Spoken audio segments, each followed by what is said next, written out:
கிறிஸ்துவுக்குள் மிகவும் பிரியமான மகிமை தொலைக்காட்சி நேயர்கள் அனைவருக்கும் ஆண்டவரும் இரட்சகருமாகிய இயேசு கிறிஸ்துவனுடைய விலையேறப்பட்ட நாமத்தினால் நம்முடைய வாழ்த்துக்களை தெரிவித்துக் கொள்கிறோம். இந்த நாளிலும் இந்த ஜபத்தின் மகிமை என்ற இந்த நிகழ்ச்சிக்கு உங்கள் யாவரையும் அன்போடு கூட அழைக்கிறோம். நாம் யாவரும் கர்த்தருடைய சமூகத்தில் ஒருமித்து கர்த்தரை நோக்கி நாம் விண்ணப்பங்களை ஏறெடுப்போம். ஆண்டவர் நம்மை ஆசீர்வதிப்பாராக. மார்ச் 12ஆம் தேதி நேற்றைய தினம் உலக குழந்தை தொழிலாளர் ஒழிப்பு தினமாக கொண்டாடப்படுகிறது. ஒவ்வொரு வருடமும் மார்ச் மாதம் 12ஆம் தேதி. அது கடந்த 2002ஆம் வருடத்திலிருந்து இந்த மார்ச் 12ஆம் தேதியை கொண்டாடுகிறார்கள். அதாவது 14 வயதுக்கு உட்பட்ட குழந்தைகள் வீட்டிலோ தொழிற்சாலையிலோ அல்லது அலுவலகங்களிலோ எங்கேயாவது பணிபுரிந்தால் அவர்கள் குழந்தை தொழிலாளராக கருதப்படுகிறார்கள். குழந்தை தொழிலாளர்கள் அவர்கள் வேலைக்கு அமர்த்துவது குற்றமாக கருதப்படுகிறது. அவங்கள பணியில் அமர்த்தக்கூடாது குழந்தை தொழிலாளர்களை.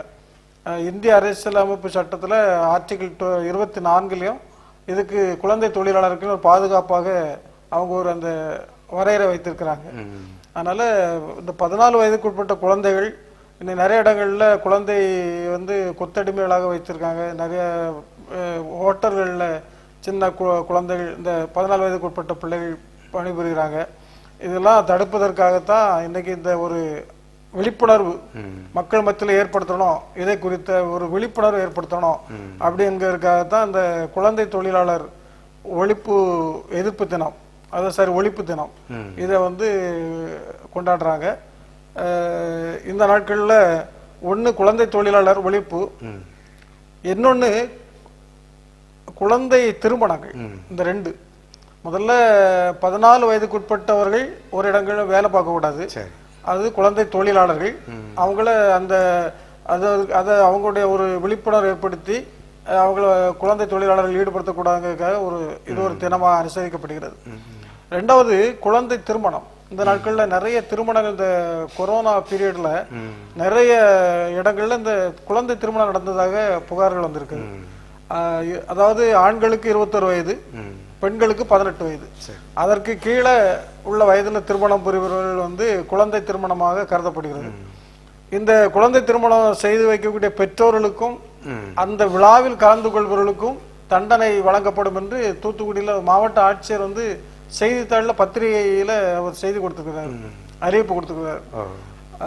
அடுத்தால குழந்தை தொழிலாளர்கள் இந்த குழந்தை திருமணம் இது சம்பந்தமாட்டு ஏதாவது புகார்கள் தெரிவிக்க வேண்டும் என்றால் 1098 1098 1098 ஆமா, இந்த நம்பருக்கு, இந்த தொலைபேசிக்கு யாருனாலும் நீங்க தொலைபேசி மூலமாக இப்படி எங்க வீட்டு பக்கத்துல குழந்தை திருமணம் நடக்கு அல்லது இங்க ஒரு குழந்தை தொழிலாளி வச்சு வேலை வச்சுட்டு இருக்காங்க அப்படி யாராவது நீங்க புகார் தெரிவிக்க விரும்பினா 1098ல புகார் தெரிவிக்கலாம். அல்லது மகளிர் அதுக்கு ஒரு எண் கொடுத்திருக்காங்க 181. இந்த ரெண்டு தொலைபேசியிலையும் தொடர்பு கொண்டா இது சம்பந்தமாக நடவடிக்கை எடுப்பதாக தெரிவிக்கப்பட்டுள்ளது. சரி சரி. வேதத்தின் அடிப்படையில் பார்த்தாலும் ஆண்டவர் குழந்தைகளுக்கு முக்கியத்துவம் கொடுக்கிறார். நீங்கள் குழந்தைகளை போல் ஆகாவிட்டால், பெரியவங்களை கூட என்ன சொல்றாரு, நீங்க குழந்தைகளை போல மாறுங்க. அது மட்டுமா சொல்றாரு, இந்த சிறுவரில் ஒருவருக்கு நீங்கள் எதை செய்கிறீர்களோ அதை எனக்கே செய்கிறீர்கள். இன்னும் சொல்றாரு, அவர்களை துன்பப்படுத்துகிறவனை ஆழ்ந்த கடல்ல கொண்டு போடு, எந்திரகல்ல கட்டி கொண்டு போடு. சிறு பிள்ளைகளை ஆண்டவர் ரொம்ப அதிகமாக சின்னஞ்சிறு வயதிலிருந்தே நம்ம ஆண்டவருக்கு உகந்த பிள்ளைகளாக வளர்ந்தால்தான், அதாவது சொல்லுவாங்கல்ல, தொட்டில் பழக்கம் சுடுகாடு மட்டும். அதனால இந்த குழந்தை பருவம் என்பது ஒரு முக்கியமான பருவம். குழந்தை பருவத்தில் இது எதை கற்றுக்கொள்ளுகிறதோ அது ஒரு நாள் அது மறக்க. அப்ப அந்த குழந்தை பருவத்திலேயே பிள்ளைகளை நடக்க வேண்டிய வழியில நம்ம நடத்தணும். இந்த ரெண்டு காரியங்களை நம்ம நினைவில் கொண்டு, குழந்தை தொழிலாளர்கள் இருக்கக்கூடாது, ரெண்டாவது குழந்தை திருமணமும் இருக்கக்கூடாது. இதை எல்லாரும் நினைவில் கொண்டு செய்வோம்னா இந்த குழந்தை தொழிலாளர் ஒழிப்பு அல்லது இந்த குழந்தை திருமணம் ஒழிப்பு சிறப்பாக இருக்கும். ஏன்னா எதுக்குமே ஒரு வரைமுறை வச்சிருக்காங்கல்ல, மெச்சூரிட்டி என்று வச்சிருக்கிறாங்க. அந்த ஒரு வளர்ச்சி இருக்கணும். இப்போ குழந்தை திருமணமாக 16 வயசு 15 வயசுல அந்த குழந்தைய திருமணம் செய்து கொடுத்தா அவங்க எந்த அளவுக்கு அந்த திருமணம் சிறப்பாக இருக்க முடியும், அவங்க குழந்தையை பெற்று அந்த குழந்தைகள் ஆரோக்கியமான குழந்தைகளாக இருக்குமா என்றெல்லாம் நம்ம யோசிக்கணும். ஆகவே இந்த குழந்தை தொழிலாளர் ஒழிப்பு தினம் அல்லது எதிர்ப்பு தினம் இருக்கிற அந்த நாட்களில் நம்ம இந்த 2 காரியங்களை சொன்னபடி நம்ம நினைவில் கூறுவோம். வரும் நாட்களில் இப்படிப்பட்ட ஒரு நிலை இந்தியாவில் இல்லாதபடி 2 எண்கள் 10, 9, 8 அழகான ஒரு மறக்க முடியாத எண். இன்னொன்று 1, 8, 1. ஆமாம், இந்த 2 எண்களையும் நம்ம நினைவில் கொண்டு நீங்கள் இதுக்குன்னு தனியாக காசு கொடுக்க வேண்டிய அவசியம் இல்லை, இலவசம். ஆமாம். அதோடது ஒரு எமர்ஜென்சி கால்ஸ்லையும் நீங்கள் தாராளமாக பேசலாம். ஆமாம் ஆமாம். அப்போது உடனே தகவல் கொடுத்தாங்கன்னா காவல்துறையினரோ அல்லது சம்பந்தமான துறையினரோ அதற்கான நடவடிக்கைகள் எடுப்பதற்கு வழியாக இருக்கும். நல்ல ஒரு சமுதாயத்தை நாம் உருவாக்க முடியும். நல்ல முதல்ல சொல்லப்பட்ட இந்த விழிப்புணர்வு செய்தி நமக்கு ஆசீர்வாதமாக சொல்லப்பட்டிருக்கிறது. அனைவரும் இதை பின்பற்ற ஆண்டவர் நமக்கு உதவி செய்வார். திவிப்போம். குழந்தைகளை நேசிக்கிற நல்ல ஆண்டவரே, இந்த நாட்களிலும் ஆண்டவர் நம்முடைய சமூகத்தில் நாங்கள் ஜெபிப்பதற்கு நீர் கொடுத்த கிருபைகளுக்காக ஸ்தோத்திரம். உலக குழந்தைகள் தொழிலாளர்கள் ஒழிப்பு தினத்திற்காக நம்முடைய சமூகத்தில் நாங்கள் ஜெபிக்கிறோம் ஆண்டவரே. உலக அளவில் அநேக கோடிக்கணக்கான மக்கள் மத்தியில் வாழ்ந்து கொண்டிருக்கிற அநேக இளம் சிறுவர்கள் 14 வயதுக்குட்பட்டவர்கள் பல இடங்களிலே அவர்கள் தொழிலாளர்களாக அமர்த்தப்பட்டிருக்கிறதை குறித்து ஆண்டவரே நாங்கள் செய்தியில் வாசிக்கிறோம். இப்படிப்பட்ட குழந்தை தொழிலாளர்களை மீட்க வேண்டும் என்ற எண்ணத்திலே ஆண்டவரே இப்படிப்பட்ட ஒழிப்பு தினம், குழந்தை தொழிலாளர் ஒழிப்பு தினத்தை உலக அளவில் கொண்டாடுகிறார்கள். ஒரு விழிப்புணர்வாக கொண்டாடுகிறார்கள். தேவன் தாமே இந்த நாட்களிலும் குழந்தை தொழிலாளர்களுக்கு அவருடைய சமூகத்தில் வருகிற ஆண்டவரே, கர்த்தர் தாமே அவருடைய குடும்ப சூழ்நிலை நிமித்தமாக அல்லது வறுமை நிமித்தமாக அநேக குழந்தைகள் வேலைகளிலே அவர்கள் ஈடுபடுத்தப்படுகிறார்கள். சுவாமி, கர்த்தர் தாமே அவருடைய குடும்பங்களுக்காக நம்முடைய சமூகத்தில் வருகிறோம். தேவன் தாமே அந்த பிள்ளைகளுக்கு வளருவதற்கு தேவையான ஏராளமான வசதிகளை சூழ்நிலைகளை இந்த நாட்களில் நீ கொடுத்திருக்கிறீர் ஆண்டவரே. அவைகளை அந்த குடும்பத்தினுடைய பெற்றோர்கள் அறிந்து அந்த பிள்ளைகளை அந்த இடங்களிலே போய் அவர்கள் சேர்த்து கல்வி பயில்வதற்கு ஆண்டவரே குழந்தைகளுக்கு உதவி செய்வதற்கு ஒரு ஞானத்தை நீர் அவர்களுக்கு கொடுக்க வேண்டும் என்று ஜெபிக்கிறோம். கர்த்தர் இறங்கி ஆண்டவரே இந்த குழந்தை தொழிலாளர்களை ஆண்டவரே இப்படிப்பட்ட தொழில்களில் ஈடுபடுத்தியிருப்பார்கள். ஆனால் கர்த்தர் தாமே நீர் அவர்களை மீட்டு ஆண்டவரே அவர்களுக்கு வாழ்க்கையில் ஒரு நல்ல எதிர்காலத்தை நீர் அமைத்து கொடுக்க வேண்டும் என்று ஜெபிக்கிறோம். ஆண்டவர் நாட்களில் குழந்தை திருமணங்கள் பல இடங்களிலே ஆண்டவரே குழந்தையாக இருக்கும்போதே திருமணம் செய்து கொடுக்கப்படுவதையும் நாங்கள் வாசிக்கிறோம், செய்தியில் அறிகிறோம். ஆண்டவர் இந்த குழந்தை திருமணத்தை தடுப்பதற்காக ஆண்டவர் எங்களுடைய இந்திய அரசிலிருந்து அதற்கான சட்டத்தை வகுத்திருக்கிறார்கள். அந்த சட்டத்தின்படி ஆண்டவரே இந்த குழந்தை திருமணங்கள் நடைபெறாதபடி ஆண்டவர் இந்த நாட்களில் அநேக நடவடிக்கைகள் எடுத்துக்கொண்டு கொள்ளப்பட்டு வருகிறது. அந்த நடவடிக்கைகளை நீர் ஆண்டவரை நீர் ஆசீர்வதிக்க வேண்டும் ஜெபிக்கிறோம். ஆண்டவரை அதற்குரிய அதிகாரிகளை கர்த்ததாமே அவர்கள் சிறந்த முறையில் பணியாற்றவும் இப்படிப்பட்ட குற்றமான செயல்களில் ஈடுபடுகிறவர்கள் தண்டிக்கப்படவும் ஆண்டவர் ஜெபிக்கிறோம். ஆண்டவர் நாங்களும் இந்த உலகத்தில் வாழ்கின்ற பொழுது ஆண்டவர் இதை குறித்த சிந்தனையோடு வாழ்வதற்கு ஆண்டவர் உதவி செய்யும். எங்களுடைய சுற்றுப்புறங்களிலே நாங்கள் பார்க்கின்ற இடங்களிலே ஆண்டவரை குழந்தைகளை நாங்கள் நேசிப்பதற்கு கற்றுக் கொடுக்க வேண்டும் ஜெபிக்கிறோம். ஆண்டவரை குழந்தைகளுக்கு ஆண்டவரை புகலிடங்களை அறிந்து அவர்களுக்கு அந்த புகலிடங்களை சொல்லிக் கொடுப்பதற்குரிய ஞானத்தை கற்றுத்தர வேண்டும் ஜெபிக்கிறோம். ஆண்டவரை இந்த தேசத்தில் உள்ள பிள்ளைகள் ஆண்டவர் அனைவரும் 14 வயதுக்குட்பட்ட குழந்தைகள் அனைவரும் ஆண்டவரை அவர்கள் கல்வி பயில்வதற்குரிய நல்ல சூழ்நிலைகளை ஆண்டவரை கொடுக்க வேண்டும் என்று ஜெபிக்கிறோம். ஆண்டவர் தொலைக்காட்சி பார்த்து கொண்டிருக்கிற ஒவ்வொரு குடும்பத்தில் உள்ள பிள்ளைகளையும் சிறு பிள்ளைகளையும் நீர் ஆசீர்வதிக்க வேண்டும் என்று இப்படி சம்பவத்தில் ஜெபிக்கிறோம். மீட்பர் இயேசுவில் ஜெபிக்கிறோம் நல்ல பிதாவே, ஆமென். இப்போ குழந்தை தொழிலாளர்கள் பார்த்தோம். இன்னொன்று ஒரு செய்தி, அதாவது ஒரு ஊசி, ஒரு இன்ஜெக்ஷன், ஒரு வியாதிக்கு 16 கோடி ரூபாய் ஒரு ஊசி, ஒரு இன்ஜெக்ஷன், ஒரு டோஸ். ஆமா, அதுல அது என்ன அந்த வியாதி அப்படின்னா சத்தீஸ்கர் மாநிலத்தில் அவருடைய பேர் யோகேஷ் குப்தா. சரி, அவர் ஹைதராபாத்தில் ஒர்க் பண்றாரு. அவருடைய மனைவி பேர் ரூபஸ் குப்தா. அவங்களுக்கு அயான்ஸ்னு ஒரு 3 வயது மகன் இருக்கிறான். சரி, அவனுக்கு பிறந்தது முதலே அந்த ஸ்பைனல் மஸ்குலர் அட்ரஃபி அப்படிங்கக்கூடிய முதுகு தண்டுவட நோய் அதுல பாதிக்கப்பட்டிருக்கிறான். அந்த சிறு வயதிலேயே முதுகு தண்டுவட நோய் இது ரொம்ப அரிய வகை நோயாக இருக்கிறதா. அன்றைக்கு ஒரு செய்தியில் வாசிக்கும் போது பெங்களூர்ல கிட்டத்தட்ட 100க்கும் மேற்பட்ட பிள்ளைகள் இந்த சிகிச்சையில அனுமதிக்கப்பட்டு கண்காணிக்கப்பட்டு வருகிறார்கள். ஆனா இந்த நோய்க்கு ஒரு மிகப்பெரிய ஒரே ஒரு ரெமெடி என்னன்னா 16 கோடி ரூபாய்க்கு ஒரு இன்ஜெக்ஷன் இருக்கிறது. அது வந்து ஜோல்ஜென்ஸ்மா அப்படிக்கு ஒரு மருந்து. இந்த மருந்தை 2 கைகளும் செலுத்தினா மட்டும்தான் அதுல நிவாரணம் கிடைக்குமா. அந்த மருந்தினுடைய விலை 16 கோடி ரூபாய். 16 கோடி ரூபாய். அது அமெரிக்காவில இருந்து கொண்டு வரணும். இந்த மருந்தை இவங்க வந்து அதுக்கு அப்ளை பண்ணி இவங்களால செலுத்த முடியாது 16 கோடி ரூபாய். அதனால வாட்ஸ்அப் அப்படி நிறைய இதுல மூலமா அவங்க அறிவிப்பு கொடுத்ததுனால நிறைய பேர் அவங்களுக்கு உதவி பண்ணி இருக்கிறாங்க. அதுல 16 கோடி ரூபாய் கலெக்ஷன் ஆயிட்டு அந்த 16 கோடி ரூபாய்க்கு அந்த மருந்துக்கு வரி வந்து இந்திய வரி வந்து 6 கோடி ரூபாய். ஆனா அந்த 6 கோடி ரூபாய் மத்திய அரசு வந்து தள்ளுபடி பண்ணிட்டு வரி வேண்டாம் இல்ல கவர்மெண்ட் தள்ளுபடி பண்ணிட்டாங்க. அதனால அந்த 16 கோடி ரூபாய்க்குள்ள இன்ஜெக்ஷன் வந்து இப்போ அந்த சிறுவனுக்கு கடந்த 9ஆம் தேதி புதன்கிழமை சிறுவன் அயன்ஸுக்கு மருத்துவர்கள் 16 கோடி ரூபாய் மதிப்புள்ள மருந்தை 2 கைகளிலும் செலுத்தி இருக்கிறார்கள். சில மணி நேர கண்காணிக்கு பிறகு இப்போ வீட்டிற்கு அனுப்பி வைத்திருக்கிறார்களாம். இந்த முதுகு தண்டுவட நோய் வந்து ஒரு அரிய வகை நோய். இந்த அரிய வகை நோய் வந்து நிறைய பேருக்கு தெரியல, நம்முடைய பகுதிகளில் அவ்வளவு தெரியல. ஆனா இந்த நோயினால இன்னும் சிறு பிள்ளைகள் பாதிக்கப்படும், சிறு வயதிலேயே பெட் ரிட்டர்ன் ஆயிருந்தாங்க. முதுகு தண்டு நேரம் நிற்க முடியலன்னா ஆமா அதுக்கு அந்த அவங்களுக்கு அந்த அதுக்கு இன்ஜெக்ஷன் வந்து 16 கோடி ரூபாய். இத பாருங்க. ஆனா இன்னொரு செய்தி, இதுக்கு முன்னால ஒரு செய்தி இருந்து சுவிட்சர்லாந்துல ஒரு நிறுவனம் வந்து அது இலவசமா கொடுக்குதாங்களாம். ஆனா அதுக்கு முதல்ல அப்ளை பண்ணணும், உலக அளவில் அப்ளை பண்றாங்க. அவங்க என்ன செய்யறாங்கன்னா உலக அளவுல இருந்து வரக்கூடிய எல்லா கோரிக்கைகளையும் வைத்து அந்த பிள்ளைகள் பெயரை வச்சு குலுக்கி போடுறாங்க. அதுல எந்த பிள்ளையினுடைய பெயர் வருகிறதோ அந்த பிள்ளைக்கு அந்த மருந்தை இலவசமா அனுப்புறாங்க. கடந்த வருஷத்துல பெங்களூர்ல ஒரு பிள்ளைக்கு இலவசமா கிடைச்சிருக்கு. நோய் இருக்கு. கிட்டத்தட்ட 100க்கும் மேற்பட்ட பிள்ளைகள் சிகிச்சையில இருக்கிறாங்க. ஆனா ஒரு பரிதாபமான நோய். ஆனா இது கூட விலை அந்த அந்த மருந்தினுடைய விலையை பார்க்கும்போது தான் பரிதாபமா இருக்கு. அது வந்து ரொம்ப உலக அளவுல சிந்திக்கலையா இந்த மருந்தை எளிமைப்படுத்த விலையை குறைப்பதற்கு? இல்ல உலக அளவுல எத்தனையோ பேர் விழிப்புணர்வுகள் கொண்டாடுறாங்க. ஆனா இதை குறித்து ஒரு விழிப்புணர்வு இல்லாமல் இருக்கிறதா, இல்ல ஏன் மருந்தினுடைய விலை இவ்வளவு அதிகமா இருக்கிறது, அது நமக்கு ஒன்றும் புரியல.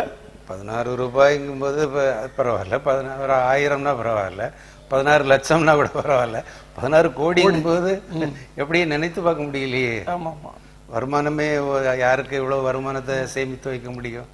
அதுவும் இந்த ஏழை குடும்பத்துல இருந்து அந்த மாதிரி ஒரு ஆண்டவருடைய இவங்க கொஞ்சம் மிடில் குடும்பம். ஆனா இதை விட ஏழை குடும்பம் நிறைய இருக்குங்களா? ஆமா. அதனால இது ஒரு இப்படிப்பட்ட நோயில் உள்ள பிள்ளைகளுக்காக நம்ம ஜெபம் பண்ணோம் கண்டிப்பா. ஏன்னா அதிகமா 16 கோடி ரூபாய் கொடுத்து இன்ஜெக்ஷன் கொடுத்தாதான் அவங்க ஆண்டவர் அவங்களுக்கு இறங்கி அவனுடைய முதுகு தண்டுவடத்தை தொட்டு சுகமாக்கினா ரொம்ப நல்லது. அந்த கர்த்தருடைய சமூகத்தில் நம்ம ஜெபிக்கணும். நிறைய பிள்ளைகள் பாதிக்கப்பட்டிருக்கிறாங்க. முதுகு தண்டு வந்து நமக்கு முக்கியமான ஒன்று. அது நம்ம சில நேரங்கள்ல குறிப்பா அந்த சிசரியன் அறுவை சிகிச்சை செய்து குழந்தை பிரசவம் நடக்கும்போது அதுல முதுகு தண்டுல தான் அந்த ஊசி போடுறாங்களாம். அது பல வருடங்கள், அது ஒருவேளை ஆயுசு நாட்கள்ல இருக்கிறது வரை அந்த வேதனை இருக்குமா முதுகு தண்டுல ஊசி போடுறது. இல்ல பேக் போன்ல என்ன ஒரு சின்ன வீக்னஸ் இருந்தாலுமே அதுக்கு ஒரு லைஃப். ஆமா, அப்படி இருக்கும்போது ஆண்டவர் தான் அற்புதம் செய்யணும். ஆண்டவர் ஒரு கூனியை கூட அவர் சுகமாக்கினவர். என்ன நிமிர முடியாத நிலையில இருந்த கூனியை கூட ஆண்டவர் ஒரு நொடி பொழுதுல சுகமாக்கினாரு. அதனால தண்டோட பிரச்சனை தான் இருக்கும், தண்டோட பிரச்சனை தான். அப்போ நாட்களிலேயே நடந்திருக்கு அற்புதம். ஆமா, இன்னைக்கு ஏன் நடக்கக்கூடாது? ஆண்டவர் பெரியவராக இருக்கிறார், நிச்சயமே இறங்குவார். இந்த தண்டுவட முதுகு தண்டுவட நோயினால இது சிறு பிள்ளைகள், ஆனா நிறைய பெரியவர்கள் பாதிக்கப்படுறாங்க. அது நம்முடைய நிறைய பேர் சிகிச்சையில இருக்கிறாங்க. 2 சக்கர வாகனங்கள், ஆமா ஆமா, அதுல போறவங்க கூட ரொம்ப முதுகு பாதிக்கப்படுறாங்க. ஏன்னா சாலைகள் ஒழுங்கா இல்ல, குண்டும் குழியுமா இருக்கு.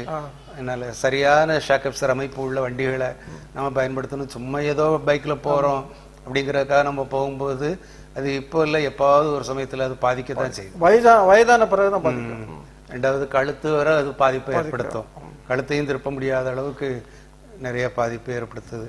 அதனால இந்த தண்டுவட நோயினால் பாதிக்கப்பட்ட சிறு பிள்ளைகள் பிறகு நம்முடைய பகுதியிலுமே முதுகு தண்டுவட நோயினால் பாதிக்கப்பட்டு நிறைய பெரியவர்கள் சிகிச்சையில் இருக்கிறாங்க.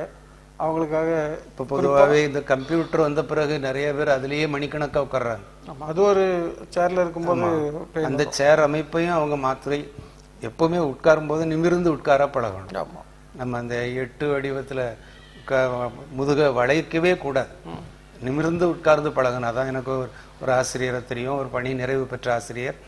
அவர் சொல்லுவார், நான் வள்ளியூர்ல இருந்து பஸ் ஏறணும்னா சென்னை போறது வரை சீட்ல சாய மாட்டேன் பாரு. என்ன நம்ம அப்படி சீட் சாயறதுக்கு தான் புஷ்பேக் சீட்டே வச்சிருக்கான். ஆனா அவர் சொல்றது அந்த சாய்மானம் என் ஷர்ட்டை வந்து பாத்தீங்கன்னா பஸ்ல டிராவல் பண்ணிட்டு வந்த மாதிரியே இருக்காது அப்படிம்பாரு. இன்னைக்கு நீங்க கிராமத்துல போய் பாத்தீங்கன்னா நம்ம வந்து கட்டில்ல நல்ல பெட்டு போட்டு நீச்சா படுக்கிறோம், சுகபோகமா படுக்கிறோம்.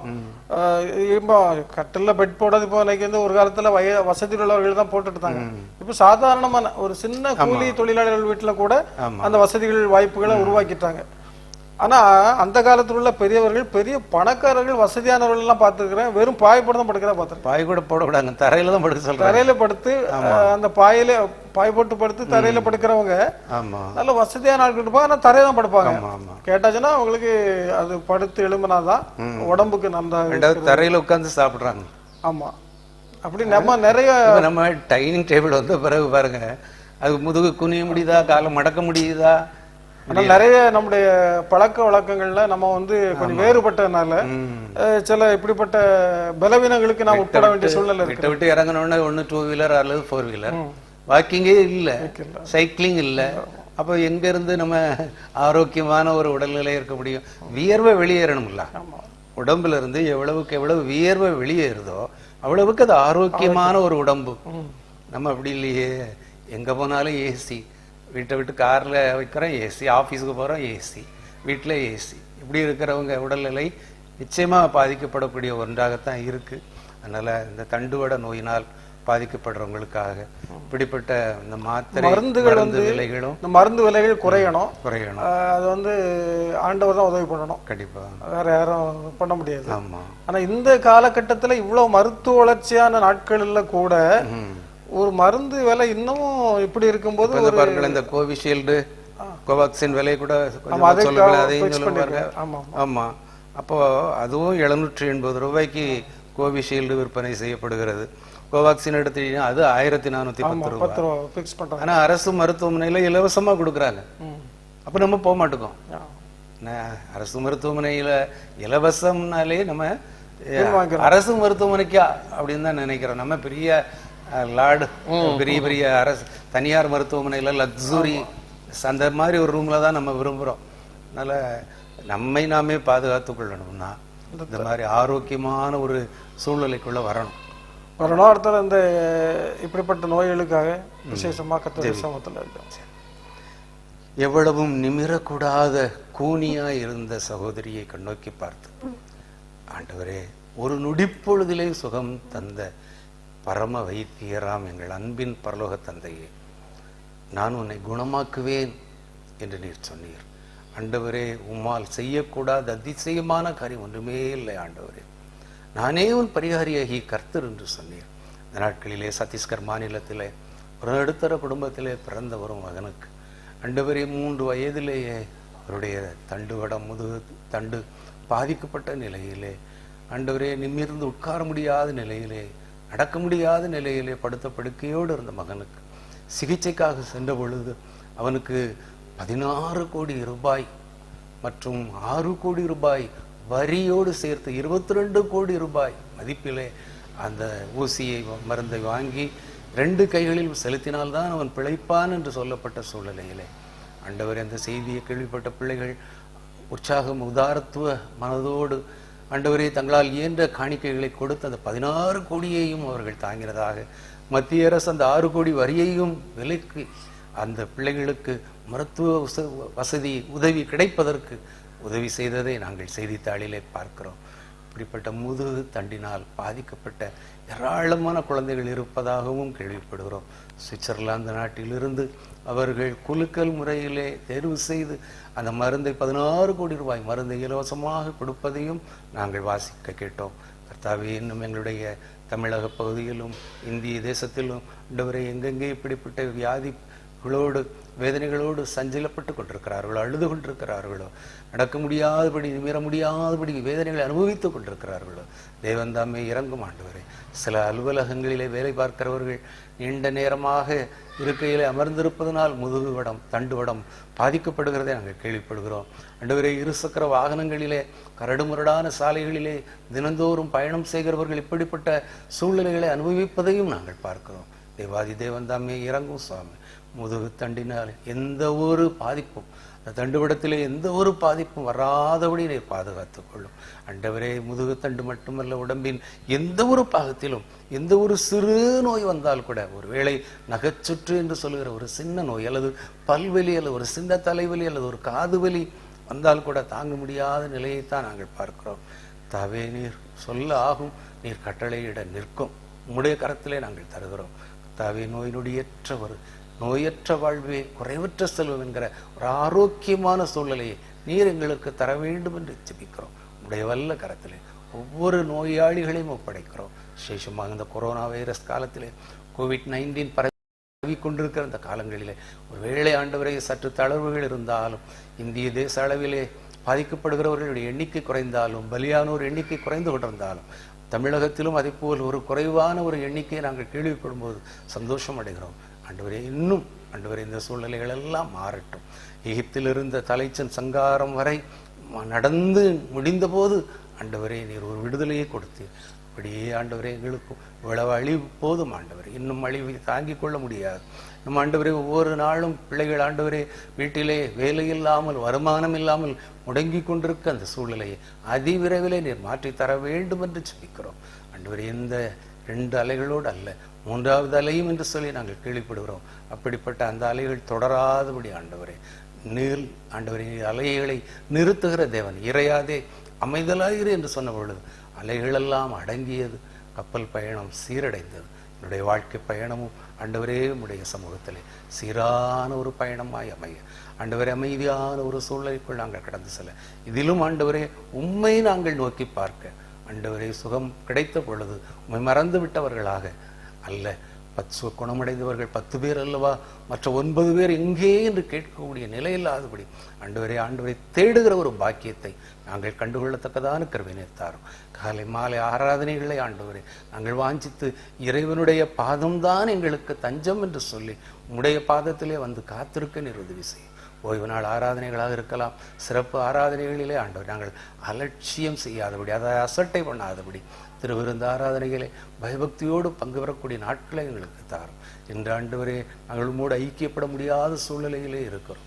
வீடுகளிலிருந்து ஜெபித்தாலும், வீடுகளிலிருந்து வேதம் வாசித்தாலும், வீடுகளிலிருந்து தொலைக்காட்சி வழியாக அருள் உரைகளை நாங்கள் கேட்டாலும் ஆண்டவரே உம்முடைய சமூகம், அவர்களுடைய கர்த்தருடைய ஆலயத்திற்கு போவோம் வாருங்கள் என்று எனக்கு அவர்கள் சொன்னபோது மகிழ்ச்சியாயிருந்தேன் என்ற அந்த உன்னத அனுபவம் எங்களுக்கு அதிவிரைவில் கிடைக்க உதவி செய்யும். வழிபாட்டு தலங்களை திறப்பதற்கு தடை விதிக்கப்பட்டிருக்கிற இந்த தடைக்காலம் மாறட்டும் ஆண்டவரே. அதிவிரைவில் இந்த உபத்திரவம் நீங்களாகும் என்று சொன்னீர். அப்படிப்பட்ட உபத்திரவ காலத்திலிருந்து ஆண்டவரே நாங்கள் விடுவிக்கப்படும்படியாக ஜெபிக்கிறோம். மறுபடியும் நோயாளிகளுக்காக ஆண்டவரே பல விதமான நோய்களிலே பாதிக்கப்படுகிற பிள்ளைகளை உம்முடைய கரத்திலே தந்து ஜெபிக்கிறோம். அற்புதங்கள் இந்த நாளிலே பெற்றுக்கொள்ளட்டும். இயேசுவின் நாமத்தில் ஜெபிக்கிறோம் நல்ல பிதாவே, ஆமென். அதாவது தென்னாப்பிரிக்காவை சேர்ந்த பெண் ஒருவர் ஒரே பிரசவத்தில் 10 குழந்தைகளை பெற்று புதிய உலக சாதனை படைத்துள்ளார். சரி. தென்னாப்பிரிக்கா நாட்டில் கவுடேங் மாகாணத்தில் உள்ள டெம்பிசா கிராமத்தை சேர்ந்தவர்கள் டெபோகா சொடேட்சி கோசியாமோ தாமரா தம்பதிகள். சரி. இவங்களுக்கு 7 வருடங்களுக்கு முன்பாக திருமணமானது. முதல்ல இவர்களுக்கு 6 வயதில் ஏற்கனவே 2 குழந்தைகள் இருக்கிறாங்க. இதனிடையே இப்போ 37 வயதான கோசியாமோ தமாரா அவர்களுக்கு இப்போ மீண்டுமாக அவர்கள் கற்பந்தரித்து அவர்கள் 10 குழந்தைகளை பெற்றெடுத்திருக்கிறாங்க. 2வது பிரசவம். ஆமா, இந்த 10 குழந்தைகள் 10 குழந்தைகளும் நலமாக இருக்கிறார்களாம். அதுல 7 ஆண் குழந்தைகள், 3 பெண் குழந்தைகள். சரி. தாயும் குழந்தைகளும் நலமாக இருப்பதாக அவரது கணவர் தெரிவித்திருக்கிறார். சரி. இதுக்கு முன்னதாக மாலி அப்படின்னு ஒரு நாடு, அந்த நாட்டை சேர்ந்த பெண் கடந்த மாதம் ஒரே பிரசவத்தில் 9 குழந்தைகளை பெற்று உலக சாதனை படைத்தார். ஃபர்ஸ்ட் 9 குழந்தைகள். அவர் வந்து மாலி நாட்டை சேர்ந்தவர். அவர் 9 குழந்தைகள். அதான் இதுவரை வேர்ல்டு ரெக்கார்டா இருந்தது, உலக சாதனை. சரி. அதை தாண்டி இந்த அம்மா 10 குழந்தைகளை பெற்று உலக சாதனை வந்து பதிந்திருக்கு. இது ஏன் நம்ம இந்த செய்தி சொல்றோம்னா, இது வந்து வேர்ல்டு ரெக்கார்டு, உலக சாதனை ஒண்ணு. ரெண்டாவது, 10 குழந்தைகள் பெற்ற தாய் ஒரு குழந்தை பெற்றெடுப்பதற்கு எவ்வளவு சிரமம் இந்த நாட்கள்ல. 10 குழந்தைகளை பெற்றெடுப்பதற்கு ஆண்டவர் கொடுத்த பலன். 10 குழந்தைகளை நலமாக இருக்கிறார்கள் என்று இதெல்லாம் கேள்விப்படும் போது இது ஒரு வியக்கத்தக்க செய்தி மட்டுமல்ல, நம்ம அறிவுபூர்வக்கு எட்டாத செய்தியாகவும் இருக்கு. அதனால இது ஒரு ஆச்சரியமான ஆமா 10 குழந்தைகளுக்கும் போது ஒரு அது வந்து நம்ப முடியாத ஒரு செய்தியாக இருக்குது. ஆனா வேர்ல்டு ரெக்கார்டுல கின்னஸ் புத்தகத்துல இவருடைய பெயரில் பதிவு செய்திருக்கிறாங்க. சாதனை தாய் தான். ஆமா. அதனால இது வந்து இந்த நாட்கள்ல இந்த செய்தியை நாம் பார்த்து கொண்டிருக்கோம். நிறைய, அதாவது பேறு காலத்துக்கு காத்திருக்கிறவுடைய அநேக பிள்ளைகள் இருக்கிறாங்க. அவங்களுக்காக கர்த்தருடைய சமூகத்தெல்லாம் ஜெபம் பண்ணுவோம். இந்த குழந்தைகள் இல்லாம எதிர்பார்த்து காத்திருக்கிற அநேக பிள்ளைகள் இருக்கிறாங்க. அவங்களுக்காகவும் கர்த்தருடைய சமூகத்துல ஜெபம் பண்ணுவோம். இதை பார்க்கும்போது அவங்களுக்கு ரொம்ப ஏக்கமா தானே இருக்கும். ஆமா, நமக்கு ஒரு குழந்தைக்கே வழி இல்லையே அப்படின்னு சொல்லி தாய்மார்கள் எத்தனையோ பேர் இன்னைக்கு சகோதர சகோதரிகள் கலங்கி கொண்டிருக்கிறாங்க. அவர்களுக்காக நம்ம கண்டிப்பா ஜெபிக்கணும். பிள்ளைகள் கர்த்தரால் ஒரு சுதந்திரம். என்ன கர்ப்பத்தின் கனி அவரால் கிடைக்கிற பல. மற்றவர்கள் என்ன சொல்றாங்க, ஐயா மரத்தை வச்சவன் தண்ணி ஊற்ற மாட்டானா அப்படின்னு ஒரு சொல்லுவாங்க. நல்ல ஆண்டவர் இது ஆசீர்வாதம். குழந்தைகள் என்பது ஆண்டவர் தருகிற ஒரு ஆசீர்வாதம் தான். அவர் கற்பத்தை அடைத்தார் அப்படின்னு கூட நம்ம பார்க்கிறோம். அதே வேளையில் அவர் நினைத்தருளினார், கற்பம் திறந்தது அப்படியும் பார்க்கிறோம். ஆபிரகாம் எடுத்துக்கோங்களேன். ஆனா இன்னொரு இடத்துல சொல்றதுல பிள்ளை பெறாத போட்டு நீ அநேக பிள்ளைகளுக்கு தாயாக இருக்கிறாய் அப்படின்னு சொல்லி ஆண்டவர் அதையும் ஒரு ஆறுதலான ஒரு காரியங்களே ஆண்டவர் சொல்லி சந்தோஷம் படுன்னு தான் சொல்றாரு. பிள்ளை பெறாத மலடியே நீ சந்தோஷமா இருந்தான்னு சொல்றாரு. ஆனா அது உலக பிரகாரமா என்ன, அவங்க வந்து சமுதாயம் ஏற்றுக்கொள்ள மாட்டேங்க. நம்ம எவ்வளவுதான் வேதாகமத்தை படிச்சாலையும் திருச்சபைகளிலே ஐக்கியத்தோட இருந்தாலும் நாமே ஒருவருக்கு ஒரு வித்தியாசமா தானே பார்க்கிறோம். அவங்க எண்ணம் தவறு, தவறான எண்ணம். பிள்ளைகளை கொடுக்கறதுக்கு கூட யோசிக்கிறோம்.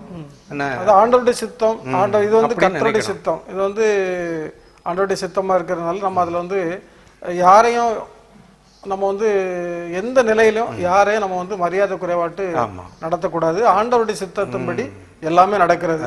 நம்ம இது வந்து வேர்ல்டு ரெக்கார்டா இருக்கிறதுனால நம்ம இந்த நல்ல தகவலை பரிமாறிக்கொண்டோம். சரி, என்னன்னு பாத்தீங்கன்னா வெயிட்டிங் அப்படின்னு சொல்லி எத்தனையோ பேர் சொல்றாங்க. என்ன ஐயா இவ்வளவு குழந்தை இல்லையா அப்படின்னு கேட்கும்போது அவங்க கண்ணீரோட தானே அந்த பதில சொல்ல வேண்டியிருக்கு. யாரையும் திடீர்னு நம்ம கேட்ட மதிப்பிடக்கூடாது. நல்ல பிள்ளைகள் கர்த்தரால் ஒரு சுதந்திரம். அதை நினைத்து ஆண்டவருக்கு நன்றி சொல்லுவோம். குழந்தை இல்லாதவர்களுக்காக ஜெபிப்போம். எங்களை அதிகமாக நேசிக்கிற நல்ல ஆண்டவரே, இந்த உலகத்திலே ஆணையும் பெண்ணையும் படைத்து நல்ல ஒரு குடும்ப வாழ்க்கை நீர் கொடுத்திருக்கிறீர், ஸ்தோத்திரம். ஆனால் அவர்களுக்கு குழந்தைகளை பாக்கியத்தை கொடுத்து நீர் ஆசீர்வதித்திருக்கிறீர், ஸ்தோத்திரம் ஆண்டவரே. இந்த நாட்களில் நாங்கள் பத்திரிகை செய்தியை வாசித்தோம். ஒரே பிரசவத்தில் 10 குழந்தைகளை பெற்றெடுத்த தாய் என்று சொல்லி ஒரு ஆப்பிரிக்கா நாட்டை சேர்ந்த ஒரு தாயாரை குறித்து நாங்கள் செய்தியில் வாசித்தோம். ஆண்டவரே, இது உலகத்திலே மிகப்பெரிய சாதனை என்று சொல்லி அந்த செய்தியிலே சொல்லப்பட்டிருக்கிறது. ஆண்டவர், இப்படிப்பட்ட காரியங்கள் எல்லாம் இந்த உலகத்திலே ஆண்டவர் நடந்து கொண்டிருப்பதை பார்க்கிற பொழுது அது எங்களுக்கு ஆச்சரியமாகவும் வினோதமாகவும் இருக்கிறது. ஆண்டவர், இந்த நாட்களிலும் நம்முடைய சம்பவத்தை நாங்கள் திருமணமாகி குடும்பத்தோடு இருக்கிற அநேக பிள்ளைகளுக்காக ஜெபிக்கிறோம். குழந்தை பாக்கியத்திற்காக எதிர்பார்த்து காத்திருக்கிற பிள்ளைகள் அநேகம் உண்டு சுவாமி. அவர்களுக்கான பாரத்தோடு ஜெபிக்கிறோம். கர்த்தர் நீர் அவர்களுக்கு மனம் இறங்க வேண்டும் என்று உங்களுடைய சம்பவத்தில் ஜெபிக்கிறோம். ஆண்டவரே, நீர் அவர்களுக்கு தேவையான கர்த்தர் ஆசீர்வாதத்தை பரத்திலிருந்து நீர் கொடுத்து ஆசீர்வதிக்க வேண்டும் ஜெபிக்கிறோம். அந்நாளுக்கு குழந்தை இல்லாத போது நீர் அவளை ஆசீர்வதித்து தாமதமாக இருந்தாலும் சாமுவேல் என்ற தீர்க்கதரிசியை கொடுத்தீர். அதுபோல ஆண்டவரே, மனாசேக்கு ஆண்டவரே, நீர் ஒரு தாமதமான ஒரு நாட்களாக இருந்தாலும் அவருக்கு சிம்சோன் என்ற ஒரு மிகப்பெரிய நியாயாதிபதியை நீர் கொடுத்தீர் சுவாமி. ஈசாக்குக்கும் ஆண்டவரே மிக தாமதமாகவே ஆண்டவரே நீர் உன்னுடைய அந்த அவருக்கு தேவையான குழந்தை பாக்கியத்தை கொடுத்தீர்.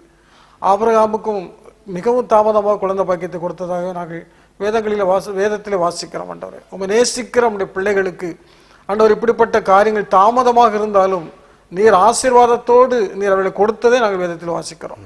அதுபோல இந்த நாட்களிலும் இந்த தொலைக்காட்சி முன்பாக இருந்து பார்த்து கொண்டிருக்கிற ஒவ்வொரு குடும்பத்திலும் குழந்தை பாக்கியத்திற்காக ஆண்டவரே வாஞ்சியோடு காத்து கொண்டிருக்கிற அத்தனை பிள்ளைகளையும் கர்த்தரீர் ஆசீர்வதிக்க வேண்டும் நம்முடைய சமூகத்தில் ஜெபிக்கிறோம்.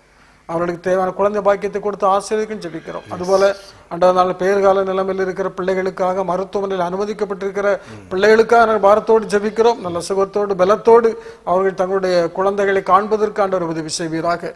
ஆண்டவரை மீட்பர் இந்த நாட்களிலும் ஆண்டவர் இப்படிப்பட்ட இந்த இப்படிப்பட்ட குழந்தை பாக்கியத்தில் உள்ள குடும்பங்களில் இந்த நல்ல ஆசீர்வாதங்களை நீர் உடைய பிள்ளைகளுக்கு பரத்திலிருந்து கொடுத்து அவரை மகிழ்விக்க செய்ய வேண்டும் என்று உடைய சமூகத்திலே ஜெபிக்கிறோம். மீட்பர் இயேசுவில் ஜெபிக்கிறோம் எங்கள் ஜீவனுள்ள நல்ல பிதாவே, ஆமென். கிறிஸ்துவில் பிரியமானவர்களே, இது ஜெபத்தின் மகிமை என்கிற 101வது நிகழ்ச்சியிலே எங்களோடு இணைந்து ஆண்டவருடைய நாமத்தை மகிமைப்படுத்தின உங்கள் ஒவ்வொருவருக்கும் நாங்கள் நன்றி சொல்லுகிறோம். தொடர்ந்து வரும் நாட்கள் நாம் செய்திகளிலே கேட்டபடி எந்த ஒரு பலவீனங்களும் நம்மை அணுகாதபடி புது பலனோடு பாதுகாப்போடு ஆண்டவர் வழி நடத்தி செல்ல அருள் புரிவாராக. மீண்டும் சந்திப்போம். நன்றி, வணக்கம்.